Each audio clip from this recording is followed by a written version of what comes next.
Hey guys, ரோகுடோ bad கேர்ள்ஸோட அனிமியோட குட்டி ஸ்டோரியை தான் பார்க்க போகிறோம். நீங்கள் எபிசோடில் பார்த்த மாதிரி இது இருக்காது. ஹீரோட பாயிண்ட் ஆஃப் வியூ தான் ஒரு குட்டி ஸ்டோரியை சொல்ல போகிறோம். வாங்க அதிகமாக பேசாமல் வீடியோக்குள்ள பார்க்கலாம். நம்ம ஹீரோவும் உடன் போர்டு வாங்கி வரத்துக்கு வெளியே போகிறான். அந்த இடத்துல ரவுடி கேங் கிட்ட மாட்டிக்கிறான். அந்த கேங்கில் இருக்கிற எல்லாருமே பொண்ணுங்க தான். அவங்க எல்லாரும் ஹீரோவோட சாமிக்கு மயங்கிடுறாங்க. அந்த கேங்கில் இருந்தவங்கலாம் ஹீரோவை கொஞ்சிக்கிட்டே இருக்க அந்த இடத்துக்கு பர்பிள் கலர் முடி இருக்கிற ஒரு பொண்ணு வரா. அவ தான் ரியூகோ டீமோட லீடர். இவங்க எல்லாரும் உன்னை டிஸ்டர்ப் பண்ணியிருந்தா என்ன மன்னிச்சிருன்னு அவ சொல்றா. உங்க ஸ்கூல்ல ஸ்கூல் ஃபெஸ்டிவல்னு சொல்லி அவ கேட்க நம்ம ஹீரோவும் ஆமான்னு சொல்றான். அப்படின்னா உங்க ஸ்கூலுக்கு நாங்களும் வருங்கன்னு அவ சொல்றா. அதுக்கு நம்ம ஹீரோ இன்னும் ஒரு வாரம் இருக்குன்றா. அப்போ ஒரு வாரம் கழிச்சு நாங்கள் வரங்கன்னு அவ சொல்றா. ரோகுடோ அப்படின்னு சொல்லிட்டு ஈமாவரி அந்த இடத்துக்கு வரா.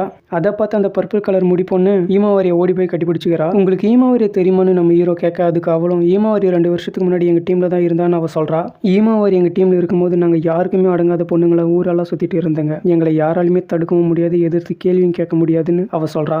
ஒரு நாள் நாங்கள் 2 பேரும் இல்லாத சமயத்தில் எங்கள் கேங்கை அட்டாக் பண்ணிடுறாங்க. அது நாங்கள் யாருன்னு பார்க்கும்போது தான் ஓனிஷிமா கேங்கில் சேர்ந்தவங்கன்னு தெரிய வந்துச்சு. அதுக்கப்புறம் இந்த டீம் வேணான்னு நான் கழிச்சு விட்டுட்டேன். அங்கேருந்து ஈமாவரி தனியாக போய் ஓனிஷிமா கேங்கில் சேர்ந்தவங்க எல்லாருமே தோக்கடிச்சிட்டா அப்படின்னு சொல்ல அதை கேட்ட நம்ம ஹீரோ ரொம்பவே ஷாக் ஆயிடுறான். ஈமாவரி இதை நீயா செஞ்சேன்னு ஹீரோ கேட்க ஈமாவரி அசால்ட்டா நான் தான் செஞ்சேன்னு சொல்றா. எவ்வளோ பெரிய விஷயத்த சாதாரணமாக ஊன்னு சொல்றாளேன்னு ஹீரோ பார்க்குறான். அதுக்கப்புறம் ஓனிஷிமா கேங்கில் இருந்த ஒரு பொண்ணு ரியூகு டீமை சேர்ந்தவங்க தான் இந்த பொண்ணு அடிச்சுட்டாங்கன்னு அந்த டீம் லீடர் சொல்கிறான். அந்த பிரச்சனையை ஸ்கூல் வாராவும் மாத்துறான். அதுக்கப்புறம் தான் தெரிய வருது அந்த டீம் லீடர் தான் இப்படி ஒரு பிளானை போட்டுருக்கான்ட்டு. அதுக்கு டீம் லீடர் ஈமாவரியை பார்த்து நீ எங்கள் கேங்கில் சேர்ந்துருன்னு சொல்கிறான். அதுக்கு ஈமாவரி அமைதியாகவே இருக்கா. அதுக்கு அந்த டீம் லீடரோ ஈமாவரியை பார்த்து நீ ஹீரோ கூட இருக்கிறதுனால தான் ஹீரோவுக்கு ஆபத்துன்னு சொல்கிறான். நீ வந்ததுலேருந்து தான் அவன் நிறைய பேர் கூட சண்டைக்கு போகிறான். அவன் மேலே உனக்கு அக்கறை இல்லையான்னு அவன் கேட்க ஈமாவரி அமைதியாயிடுறா. நீ வந்து என் டீமில் சேர்ந்து அந்த ரியூ டீமை க்ரஷ் பண்ணா ஹீரோவோட வாழ்க்கை பீஸ்ஃபுல்லாக இருக்குன்னு நான் வாக்கு கொடுக்குறேன்னு அவன் சொல்கிறான்.